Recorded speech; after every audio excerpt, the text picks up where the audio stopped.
think there has been way too much credulous, belief that the Russians are just ready to make a deal and Putin wants to end the war, and if only we could just get the Ukrainians and the Russians in the room, and this bad blood between the two leaders is the only thing stopping this brilliant, beautiful deal.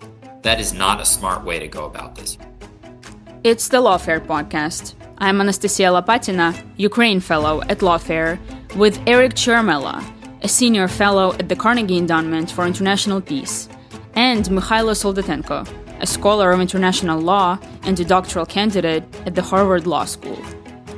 Russia also showed during this war that it's ready to incur significant costs despite the Western sanctions and support in order to reach its objectives in Ukraine, which means that there is a scenario under which they may just plan to incur the same costs in order to try this again.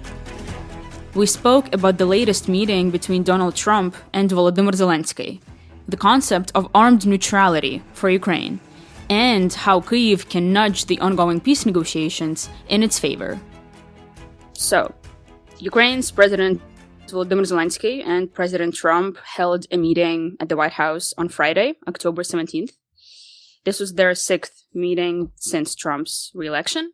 And Ukraine's main item on the agenda for this meeting was persuading President Trump to supply Ukraine with Tomahawks, which are these powerful American-made long-range missiles that Ukraine has been wanting to use for its deep strike campaign against Russia.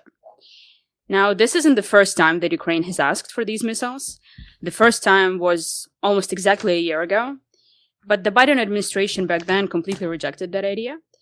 So, Eric, could you briefly just take us back to that debate about the Tomahawks in October of 2024? Why were Ukrainian allies so adamant back then that giving Ukraine the Tomahawks was a bad idea?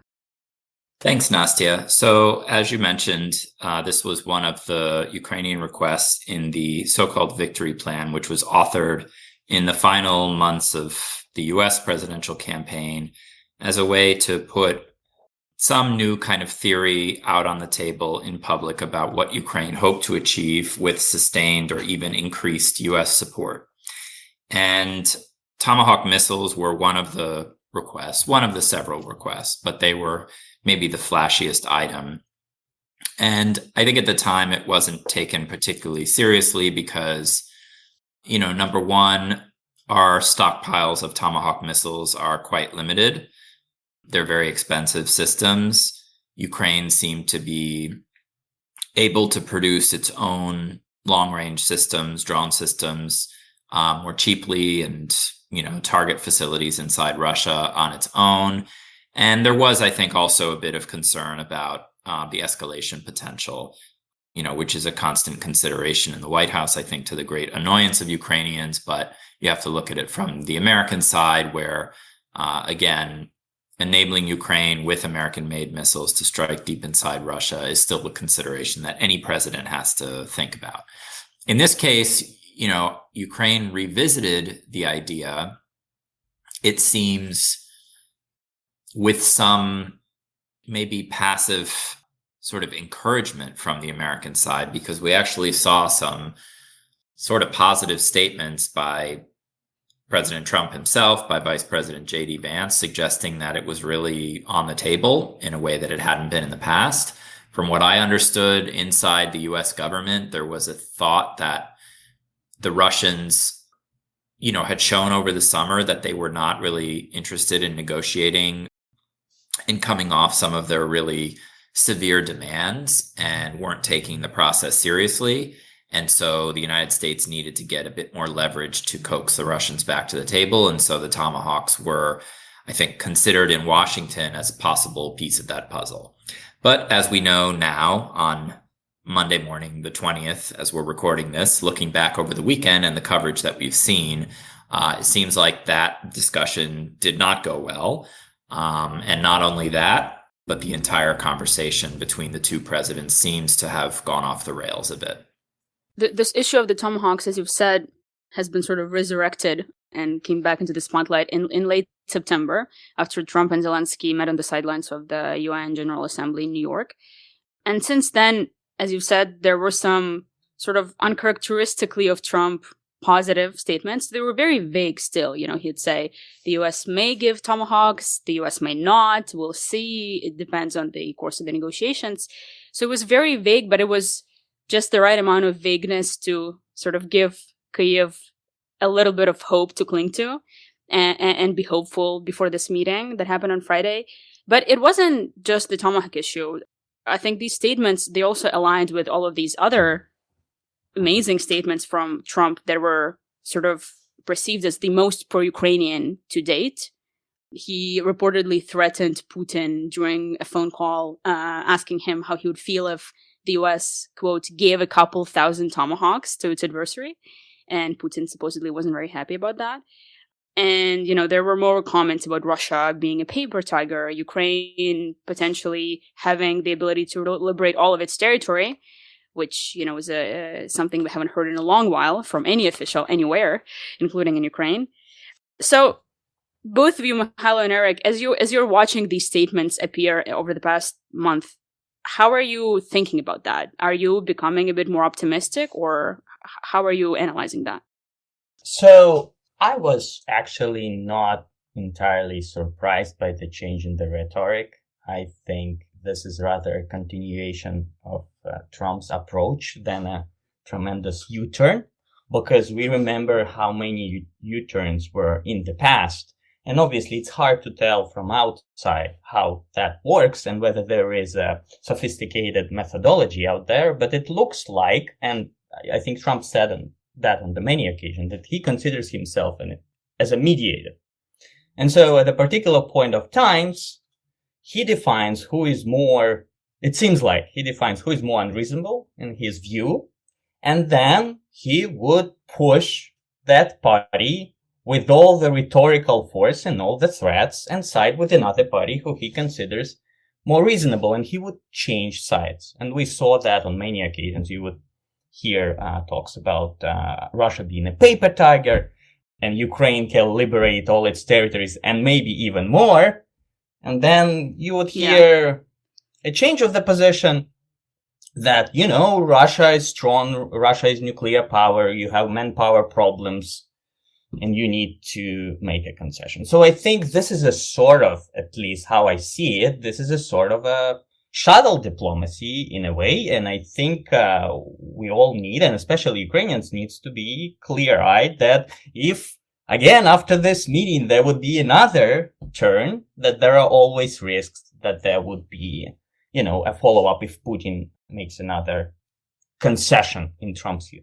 So, and I think Nastya, we discussed it when Trump had this, positive rhetoric toward Ukraine that, if Putin would approach him with another concession, and it looks like this time Putin promised to reportedly, we'll get to what he promised, anonymous sources to evacuate forces from some parts of Zaporizhia and Kherson in exchange for Donbass. And that was kind of enough in that, Trump's calculus to kind of, then shift to another side and maybe see whether he can get a concession. And, obviously this strategy presents risks for Ukraine, but at the same time, you cannot exclude that under the right circumstances that may bring a negotiated settlement closer, where the traditional kinds of diplomatic efforts fail. Eric, do you have thoughts? Yeah, I think Mykhailo is right that, Trump really doesn't have a sort of fixed position in this negotiation other than he wants the war to end. And I think he has not thought critically or seriously about what kind of outcome is more advantageous to the United States, European security, which the United States cares deeply about or should care deeply about. And so I think he pivots back and forth. And I think Mykhailo is right that it's mostly in the form of threats and rhetoric.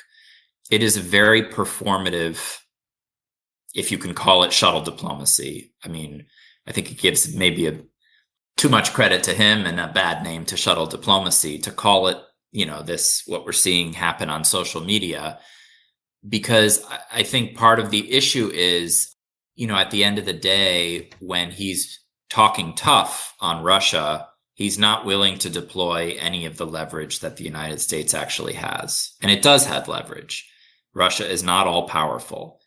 There are things the United States can do to make it harder for Putin to continue prosecuting the war. And I think Trump's revealed preference, at least, is that he doesn't want to use any of that leverage. He seems to be a little bit more comfortable using the leverage against Ukraine, which is withholding or in some cases suspending assistance. But even the suspensions, early on in the administration, I think caused a blowback for him that, he decided to kind of lay off doing things like that. But, if he's not willing to actually take any policy actions, the bluffing and the bullying is only going to get him so far. And I think this is part of where, I was sad to see how this happened again on Friday, but I think it represents a fundamental misunderstanding and misperception from the Ukrainian side of what's going on in the United States. I think the Ukrainian side came to Washington with proposals. We can debate how smart those were from a policy perspective, but I think they expected to have a reasonable fact-based discussion about the next steps in this negotiation. And when they got into the room, it was emotional. It was all part of this bluster. And so, I think it makes the United States an extremely difficult counterpart to talk to, because you're not able to actually make any progress on the issues, because it really just depends on the mood of, one or two people, what they've heard lately, and so on. So, yeah, again, I'm with Mykhailo that we're on a roller coaster. This is obviously a low point. It could change again, but Ukrainians the next time would be wise to understand that nothing is permanent. And when they hear really nice things coming from Trump's Washington, it's not the same as a classical administration where, credibility of certain pledges and statements is actually meaningful. This is all part of the game for Trump. And he can say one thing one day and then say the complete opposite the next day. And there's absolutely no political ramification for him whatsoever. He doesn't suffer at all from it. If I may just briefly, so I agree with Eric that there is a lot of emphasis on rhetoric and threats, even though I think there is still some action. So at least according to the reports, the US shared intel about Ukraine striking Russian energy infrastructure. So I consider this to be as an action. And this is, for some other presidents that might be considered escalatory in and of itself. Second point, I think the scheme of selling weapons to Europe, even though US is not paying for this is still an action. And by threatening Tomahawks and I don't know, the fact that Putin called Trump, it meant that he considered that this is a possibility. And I just give an example, even though Ukrainians don't like it. But when the Minsk agreements were negotiated, President Obama said that if there is no deal, there would be offensive weapons from the US. So you see how threats of offensive weapons, they can change the calculus. And sometimes it may be even better when you have this card to play in order to induce another side to avoid that and maybe to engage in a reasonable negotiations. We keep sort of tiptoeing about this Putin-Trump call, so let's get into it. The day before the meeting was scheduled to take place between Zelensky and Trump suddenly posted a statement on Truth Social saying that he had a call with Vladimir Putin. This was unannounced. And from all of the reporting that we've seen since then, it's clear that call really derailed Ukraine's plans for the meeting, and it seemed to have a big effect on Trump's calculus. So what do we know about that conversation and how it might have affected Trump's thinking? Well, we don't know for sure what happened, obviously, in this call. We can only go off the media reporting, which is, in most cases citing anonymous sources who, it's hard to know for sure how things were presented, but it does sound like Putin gave his version of events, successfully dissuaded Trump from considering the Tomahawks, and reiterated what appears to be the longstanding Russian position, which is that Russia wants Ukraine to withdraw from the rest of Donetsk Oblast. And that's that. I mean, whether or not there was any offer made beyond that, I think is very hard to say, because this administration has also repeatedly shown that it doesn't fully understand what the Russians are communicating. We got a lot of mistaken analysis from the administration after Alaska, which clearly the Russians later contradicted.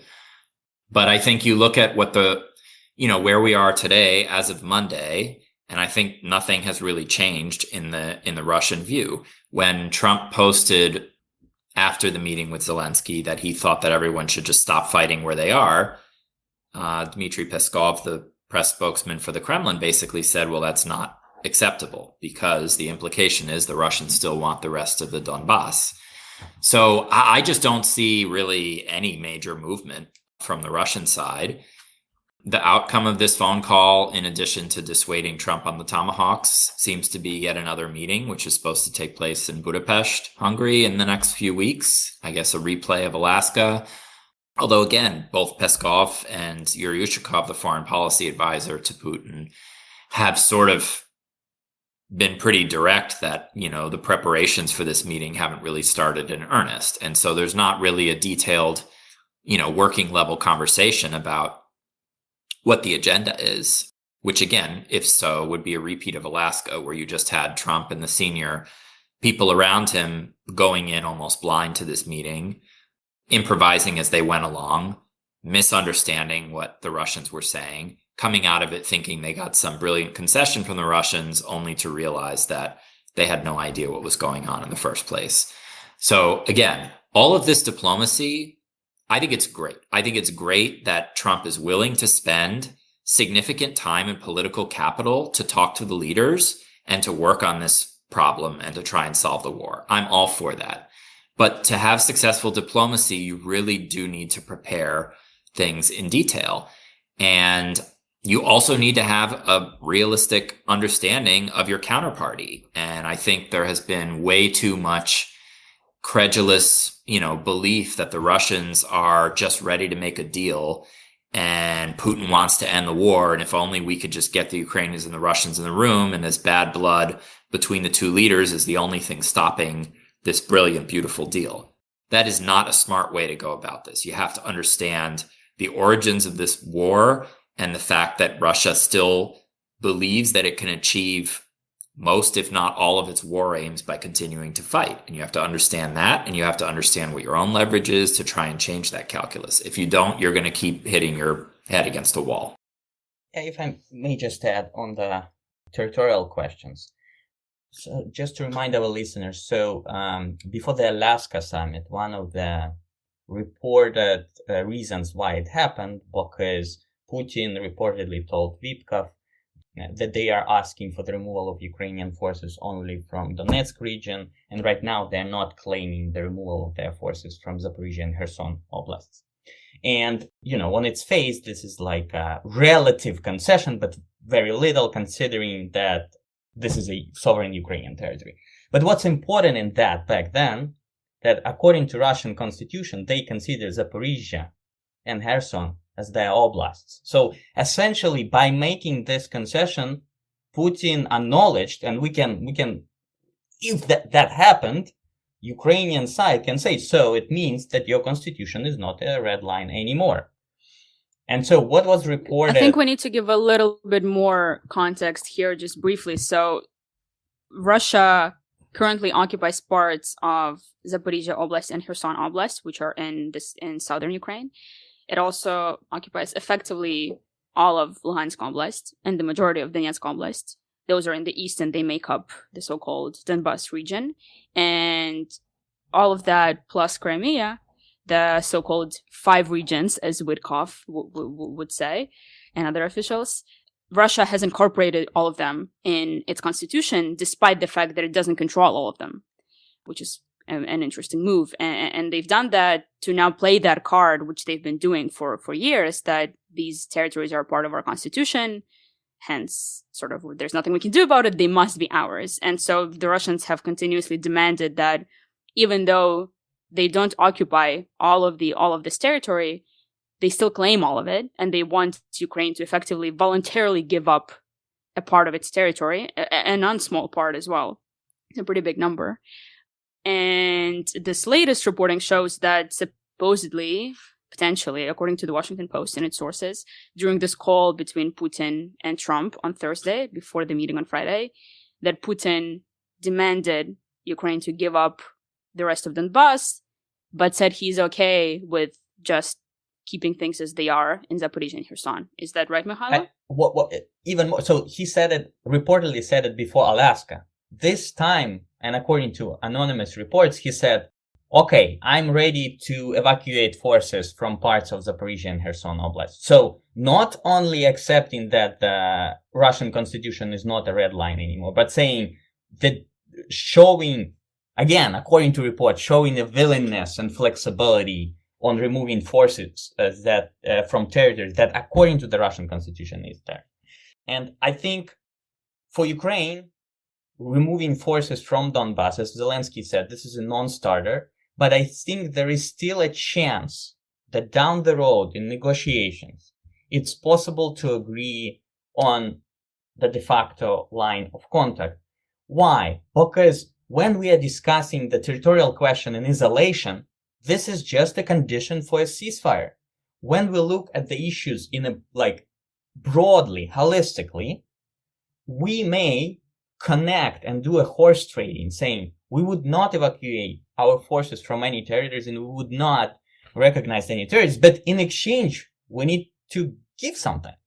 And as I suggested in my writing, something that Ukraine can give is non-alignment or neutrality. And some analysts suggested that we can do it via framework agreement. So people would argue that Russia would that would be still a non-starter or whatever. It's important to understand that, and Eric rightly mentioned, that one of the main obstacles to negotiation is that Russia feels that it can achieve its goals on the battlefield. And it's important then, they think that if there is an unconditional ceasefire, it means they lose leverage and they would not be able to get any concessions, including on non-alignment or neutrality at all. Because if there is no fighting, there is no leverage from their side.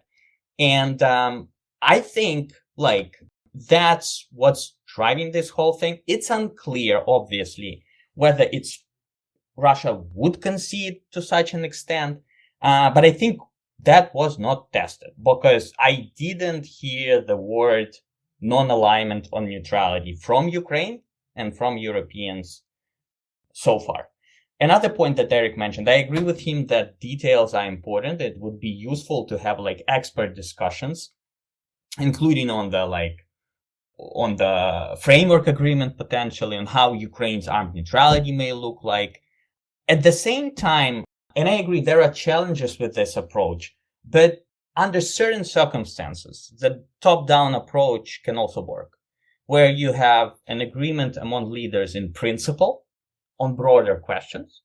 An expert would finalize. Again, there are risks for Ukraine here because I'm concerned about this Witkov's talk about territorial questions. But again, I think with this carrots that Ukraine can introduce, the contours of the potential agreement may be improved. And again, it remains to be tested. Maybe Russians would just insist and want to capitalize more based on their perception of their battlefield advantages. I want to circle back to all of that and do a deep discussion on basically everything you just said. But before that, let's just quickly tell the audience what actually happened at this meeting.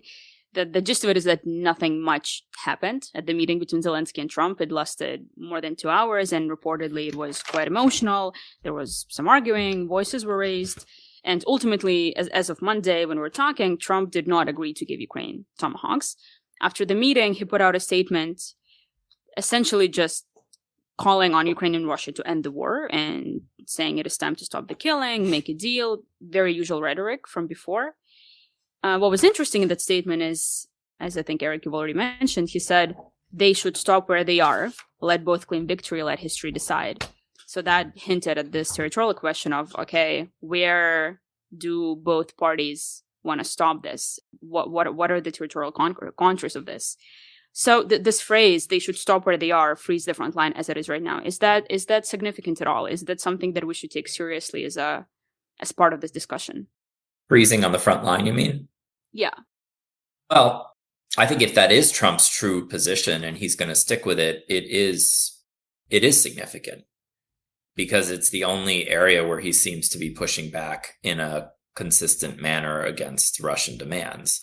But the problem is that this is what he said in May as well, when there was that brief moment of unity between Trump and the European leaders and Zelensky, saying, let's just have an unconditional ceasefire. And then he reversed himself a couple of days later. So I just don't know whether this is his actual position. And I would make this further point to what Mykhailo was saying. We simply don't know whether there was any actual flexibility in the Russian position, because it's all based on anonymous sources who may or may not have had an understanding of what it was that Russia was saying. There was indeed an American proposal by Witkoff back in May for a withdrawal of Russian forces from the Zaporizhzhia nuclear power plant and from the Kinburn Spit, which is the part of Kherson Oblast nearest to the Black Sea that would sort of lift the siege on shipping into Mykolaiv. And these are relatively small areas overall, but this was an American idea. It wasn't a Russian idea. And as far as I understand, it was never bit off on, so to speak, by the Russians. And I just think that, you know, the constant position that's being reiterated in public is that the Russians want the Ukrainians to withdraw from the rest of the Donbass, period. They're not talking about neutrality and non-alignment. And, you know, I think we can construct an analytical view, which I think is a fair and reasonable one, that this is one of their core war aims. But the Trump administration presented basically that kind of deal to the Russians early on in the administration, no NATO in exchange for a ceasefire, and the Russians didn't follow up on it. So I just, I see the Russians at this point as really, really focused on the first order objective of taking the rest of the Donbass, but only as a means to then achieve a broader objective of, a permanent foothold that would then allow them to dictate the terms of Ukrainian foreign policy going forward.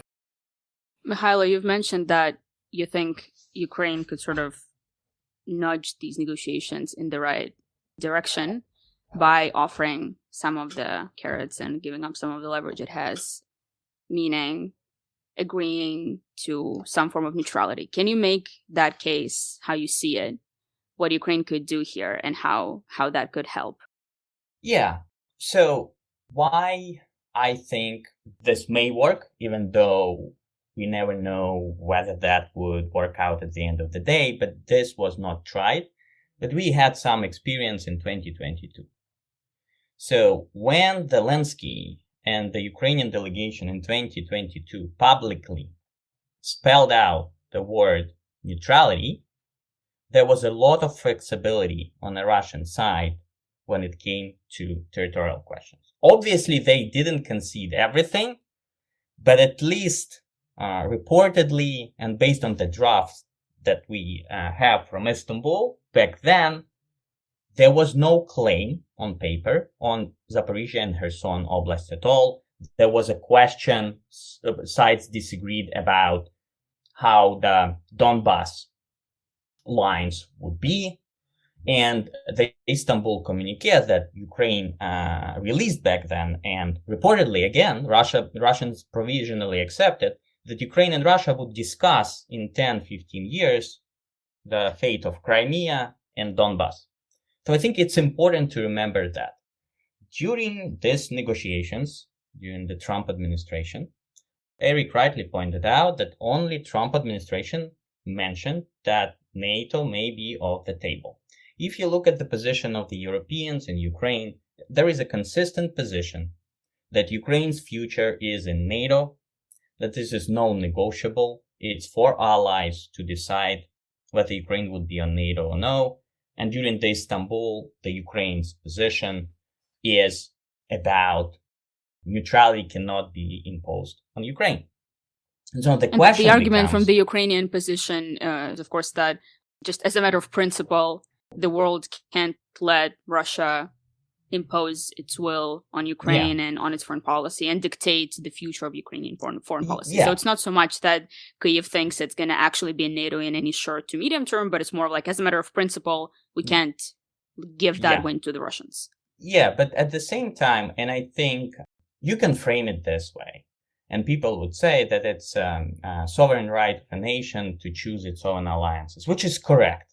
But I think it's important to highlight here, it's a right of a nation to choose alliances or not to choose them, and to choose neutrality where it serves its interest. And I wrote for Lawfare, I think you can make a good case that armed neutrality, and so here I mean robust defense and deterrence capabilities, if it's guaranteed, and we can discuss how it can be guaranteed, which is basically Ukraine would have robust armed forces for its own defense, but would not participate in the wars of other countries. So, for example, if Russia, and people may have different views whether that's realistic or not, but if Russia attacks the Baltics, Ukraine would condemn this move, would consider some reactions like sanctions or whatever, but its territory and its armed forces would not be involved in that conflict.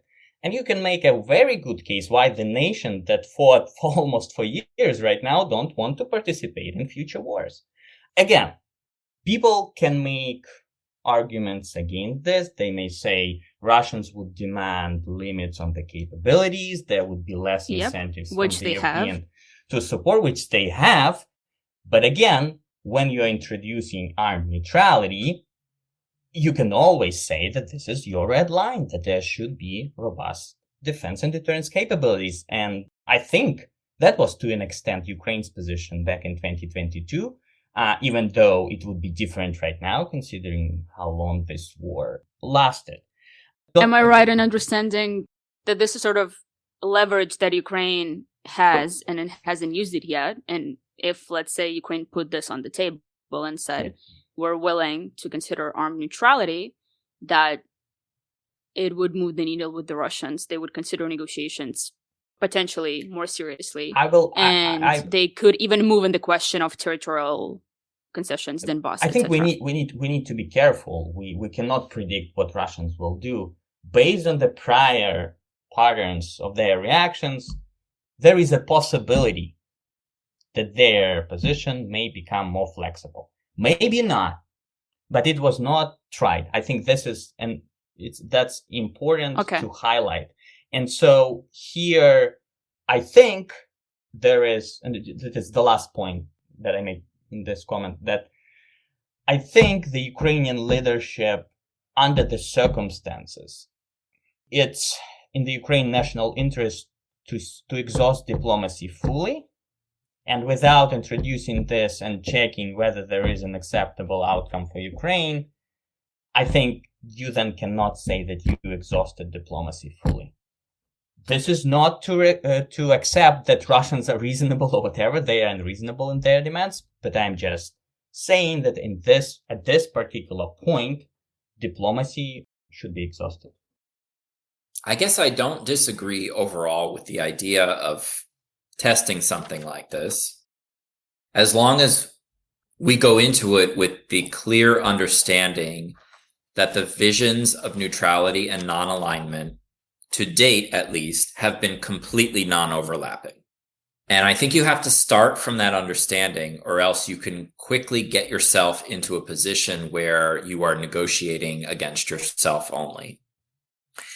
The reason I say that is the concept, the underlying principle of why Russia was pushing for this neutrality or non-alignment was to make Ukraine both defenseless, or let's say incapable at least of resisting full-scale Russian coercion. That was clear in the demands that they put on the caps of the Ukrainian army and so on and so forth, this demilitarization demand that Putin put when he started the war. And secondly, the Russians have been very clear that they want to sever practically all of Ukraine's defense relationships with Western countries. That is a reading of neutrality and non-alignment, which has virtually nothing in common with, I think, Mykhailo's proposition, which I would support if it were doable, of a Ukraine that's heavily armed with intensive, deep security relationships with Western countries, but which is outside of any formal military alliance and not on the path to NATO membership. I think that conception that Mykhailo laid out is plausibly able to guarantee Ukraine's security over the long haul. But I just don't think the Russians have shown any inclination to consider that conception of neutrality and non-alignment versus their own. Mykhailo is right that when you get into a room, maybe things start to change, and it's worth testing these kinds of things. But I think under no illusions, and I think he's right that it's kind of a small likelihood of success, but maybe why not try it? So you think that the West and Ukraine and Mykhailo, I guess, has a different conception of neutrality from what is clearly being articulated from Russia, where what the Russians want, regardless of what we call this, is Ukraine to be defenseless and to essentially be a puppet state of Russia, and Russia having sway over Ukrainian foreign policy, domestic policy, etc. And there is no way that they're going to be okay with an armed Ukraine that can defend itself, even if it is without military alliances and a neutral, non-aligned state on paper. Is that right? That is my personal view, that the Russians will not be okay with that in the current calculation of the Kremlin, which is that there's no reason for them to stop the war because the war is going well for them, in their view. I mean, in any objective analysis, it's not going well, but in Putin's view, it's going well enough where he can keep, chomping away at parts of Ukraine, and in a year, things will look better. I think if that changes, then you could have an opening to get the Russians to consider something that looks a little bit more like Mykhailo's proposal, but I don't see it right now.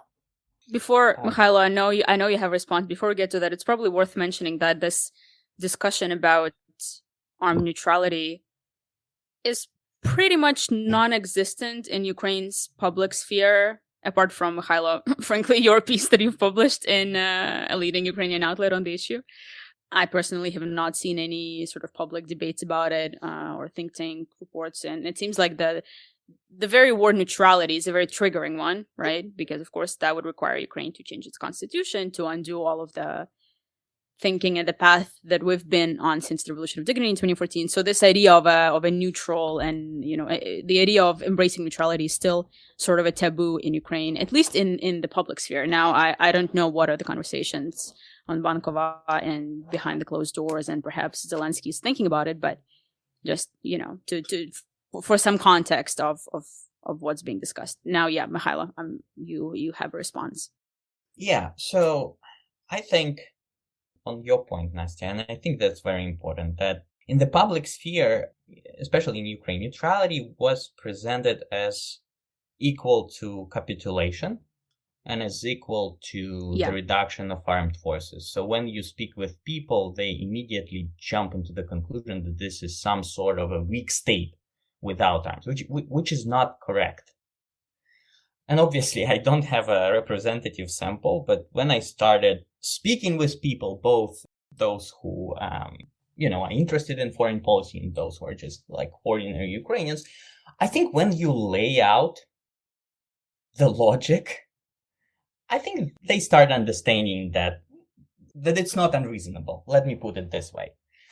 And that's why I argued in previous pieces that if you present a robust security arrangement, And here, I think that would be important. We can discuss it separately. I think Belgium-like security guarantee or something like President Trump gave to Qatar, if you combine it with that, then you have a kind of a good case to present it to the Ukrainian population as a substitute to NATO. On the Russian thinking, I think so. I agree with Eric that there are this ideological, that they consider Ukraine as a sort of a part of their identity. They want to call shots in this region, to influence domestic and foreign policy and the like. But I think they also have strategic considerations, and it's important to kind of remember them. So what a potential benefit for them from the armed neutrality could be a denial of Ukrainian territory to NATO, which is, from the military perspective, I think, at least for the Soviet Union, that was important, and that Austria was neutral during the Cold War. And another point, I think they are concerned that Ukrainians may decide to liberate their territories down the road. I think that's a consideration from their side. And obviously, there are many Ukrainians who would still have a hope that sometime in the future, when Russia is weak, we'll go there. And I think this is like something that goes beyond imperial consideration. This is like their kind of strategic consideration. This might be a risk for them. And how you deal with that, that's a very, very sensitive question. And the final point, I would not just about the Russian thinking based just on the public information, because sometimes when they make concession, they would not go on publicly and say it. Sometimes tough concessions, they are made privately. And here I would just give an example of the Cuban Missile Crisis, when JFK made a concession to the Soviet Union on removing removing American nuclear missiles from Italy and Turkey. He didn't go on radio and said, we are removing them. He just made an implicit, indirect promise, because that was super toxic for him to say it in the middle of the Cold War. So I think we just need to be, have some humility on what we can understand based on the public sources. I think Mykhailo is right that a lot of these concessions, if they are made, would be made in private. And we only know so much as we're reading press coverage and various secondhand and third-hand accounts. I think the key part is, and this is what I've, been arguing for like 2.5 years, Ukraine and its partners need to have a common understanding of the future Ukrainian security picture and the arrangements it has with the West before going into a negotiation with the Russians. Because you gain strength from a clarity of the understanding of your own red lines and what is on the table. And I think this gets into the question of a security guarantee, which Mykhailo brought up. So personally, as much as I would want one, I don't see the ingredients at this point for a full-blown security guarantee from the United States or European countries. In other words, a legally binding or even legally ambiguous pledge to use their own military forces in the defense of Ukraine if it were attacked in the future after a ceasefire period. I just don't see that in the cards. So, are you including in that definition the executive order type document akin to what Trump gave to Qatar? Because, of course, this has now resurfaced as part of the conversation. Yeah, I mean, could I imagine him issuing a similar, like a carbon copy of that for Ukraine? I guess maybe, but I don't think it would. I think he would quickly clarify on social media that it doesn't mean sending any U.S. forces to Ukraine ever. Because, it says including military means. Well, military means is sending weapons also. So it's vague enough where you could sort of interpret it however you want. So I think Ukraine has to operate with the understanding that it's not going to get a clear security guarantee to come to its assistance. And I think with that, the target of negotiation from Ukraine's side with its partners should be sustainable, predictable, long-term equipment, training, support for the armed forces. Because I think that's doable.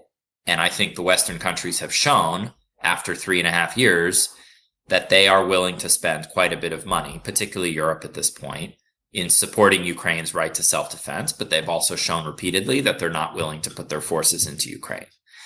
And I think if that is well understood and the Ukrainian side has a particular view about the size and capabilities of the army that it will need to have credible deterrence under a non-alignment scenario, then I think why not go and propose it to the Russians? But if you don't have that, if they reject that, then what? I mean, are you now in a worse position than you previously were because you've already sort of given up this leverage? No, because that's conditional on them agreeing to some sort of ceasefire. So if there's no ceasefire, there's no non-alignment. Ukraine shouldn't unilaterally just neutralize itself. That doesn't make any sense. But again, I think if there's no firm view, which is what I worry about now, because the conversations have been so vague and there's such jumbled thinking on the American side and frankly on the Ukrainian side and on the European side too. No one has a clear concept in the way that Mykhailo has laid out, I think in some amount of detail, what a concept of armed neutrality could look like. These conversations are happening in expert communities, but they're not happening at the government level.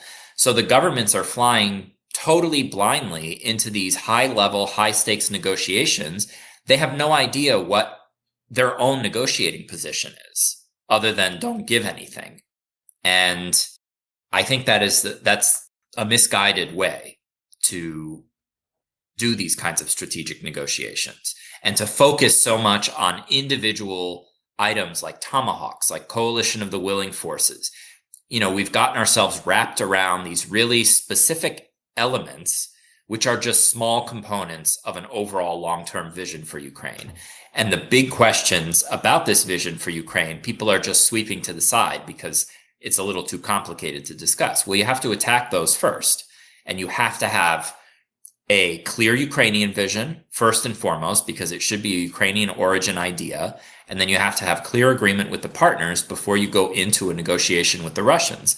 Otherwise, like I said, you end up negotiating only with yourself, and the Russians are saying, well, no, go back and give us something else. So then you go back and you revise your positions, you give them something else. No, try again. I mean, and that's the Ukrainians say their no's, and it goes again and again. Again and again, exactly, in a pointless cycle. So all that is to say, I don't think there is any harm in making a proposal like this, as long as there is a very clear analysis underneath it about what is, the minimal acceptable requirements for Ukraine and its partners. And I think they should be significant. I will, just final point, I have seen some different expert analyses of what would constitute credible defense and deterrence for Ukraine under a non-aligned scenario. And there is a pretty wide-ranging view. It's not only the numbers of forces, it's about the capabilities, it's about the whole theory of defense and deterrence for Ukraine. But I think given what we know about the nature of the Russian threat and the nature of Russia's interest in coercing Ukraine over the long haul, I would err on the side of a much more robust defense. I would just want to follow up on what Eric said about the Western promise of robust support in case of another aggression. And Eric thinks that this should be short of use of force because, if I understand correctly, this is credible because West already did it. So one issue that I see... This being providing weapons, right? Yeah, providing weapons, imposing sanctions, maybe even more than during this war.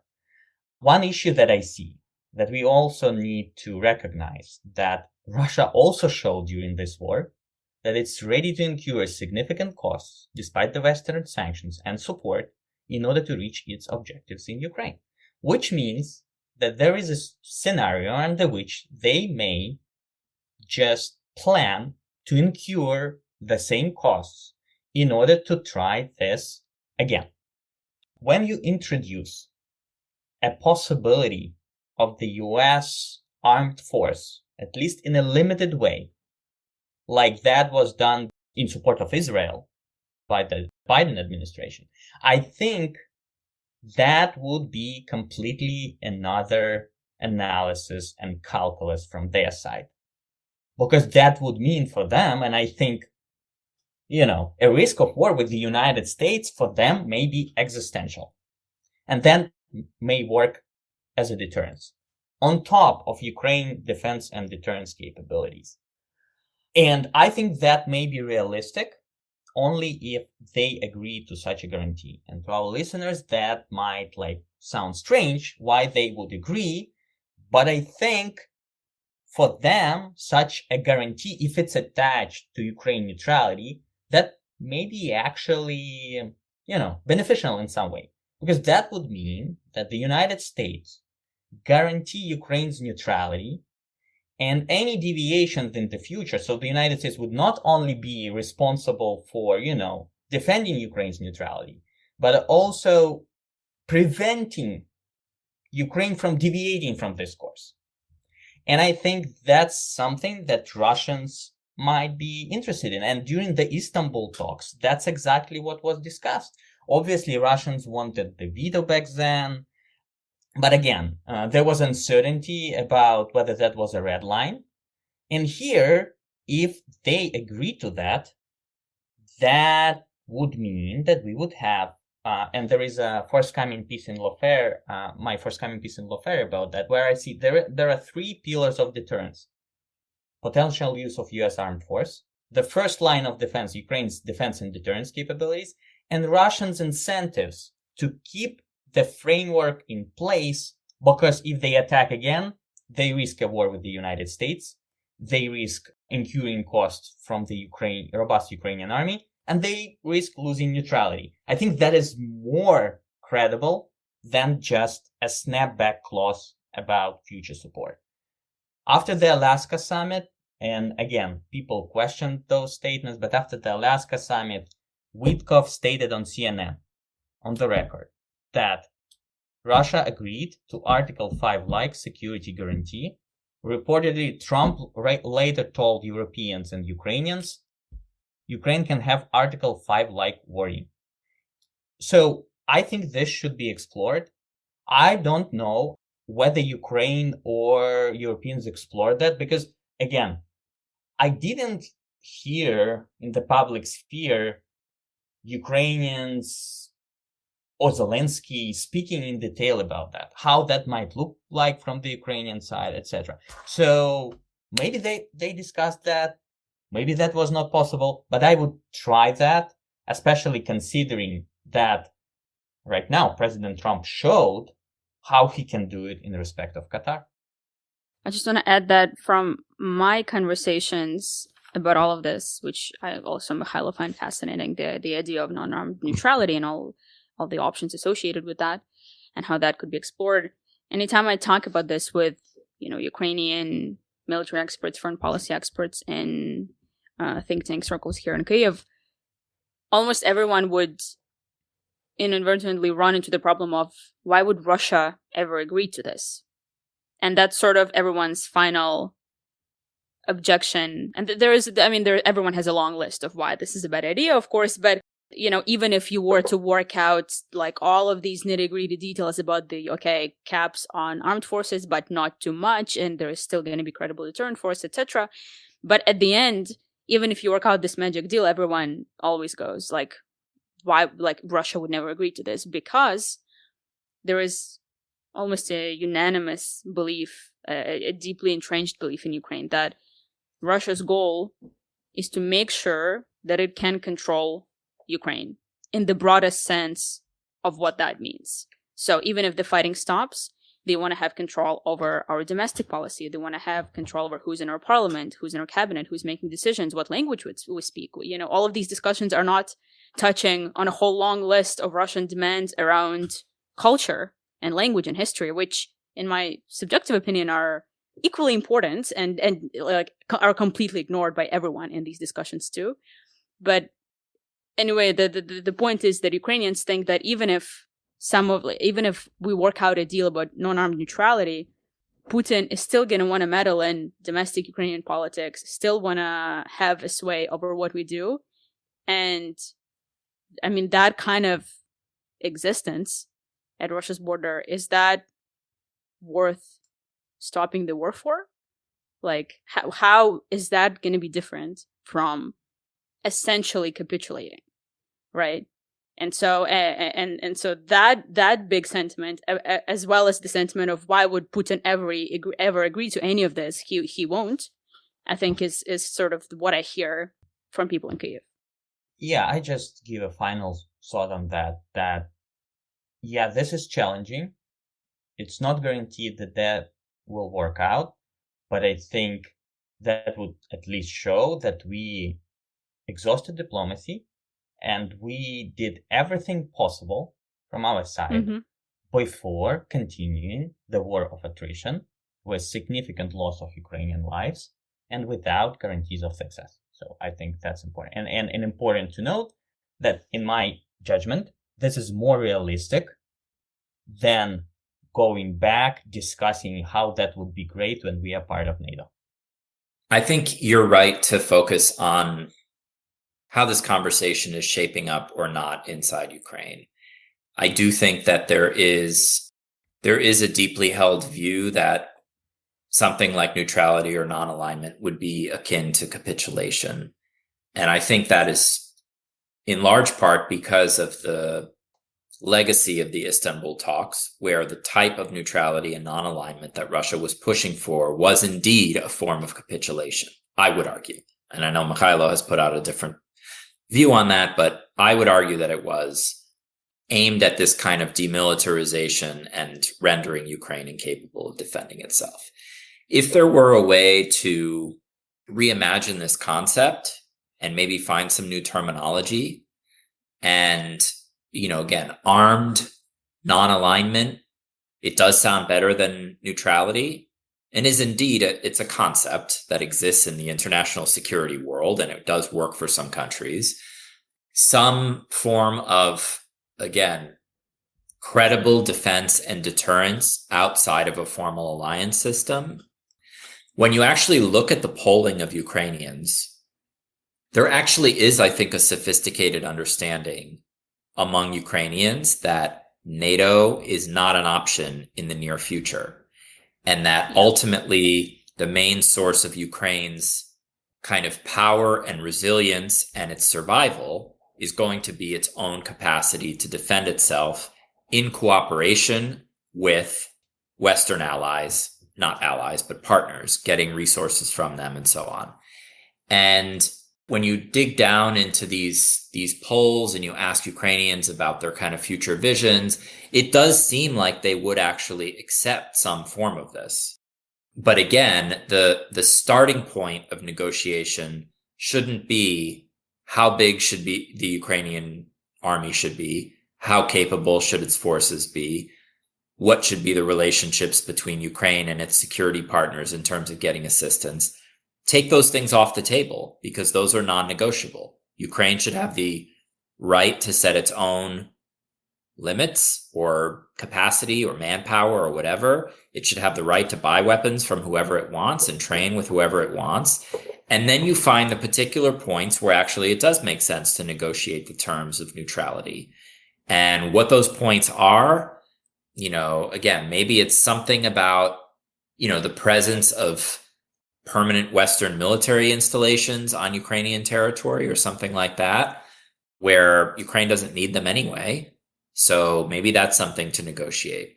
But I think you have to take these other things off the table, because if you put those as part of the negotiating basket, okay, let's talk about, well, will Ukraine be able to buy weapons? How big should the Ukrainian army be? Then immediately the Russians are going to negotiate the United States and Ukraine down to the lowest possible point. And I think that's not good. So all that is to say, I think there could be a potential diplomatic pathway here. I think it's a real long shot, but I think first and foremost, Ukraine needs to come up with a concept of this defense and deterrence outside of NATO, which it is comfortable with, and then get buy-in from its partners before putting this on the table. And I think Mykhailo's work, it does actually help a lot in that regard, and I hope colleagues in Kyiv will read it and take it seriously. Well, that was really interesting, guys. Thank you so much for coming on. Thank you. Thank you, Nastya. The Lawfare podcast is produced in cooperation with the Brookings Institution. You can get ad-free versions of this and other Lawfare podcasts by becoming a Lawfare material supporter through our website, lawfaremedia.org/support. You will also get access to special events and other content available only to our supporters. Please rate and review us wherever you get your podcasts. Look out for our other shows, including Rational Security, Allies, The Aftermath, and Escalation, our latest Lawfare Presents podcast series about the war in Ukraine. Check out our written work at lawfaremedia.org. The podcast is edited by Jen Pachia, and our audio engineer this episode was Goat Rodeo. Our theme song is from Alibi Music. As always, thank you for listening.